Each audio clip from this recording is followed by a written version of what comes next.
Туугандар, сиздерге суроо. Бейиште аялдар көппү же эркектер көппү?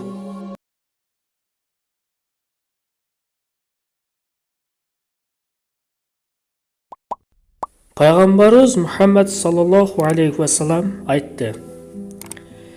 Бейишке дейт, адамдар топ болуп киришет deydi. Топ болуп киришет. Бейишке киргенде ар бир эркек бейишке киргенде алдында эки аял кирет экен туугандар. Эки аял кирет экен туугандар.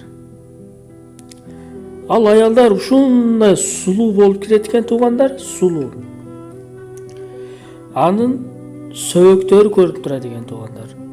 Сөбөктүн ичиндеги чучуктары көрүнүп турат экен туугандар. Бейишке кирген аялдар.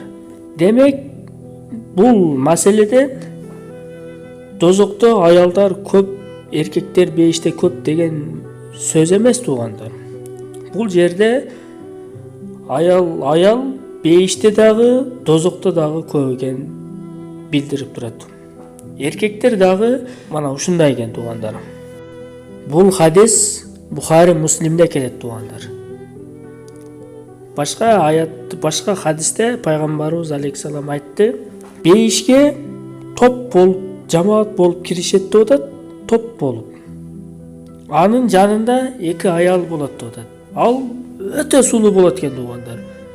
Анын кийиминин ичиндеги нерсе сыртына көрүнүп турат экен, сыртындагы нерсе ичине көрүнүп турат экен туугандар.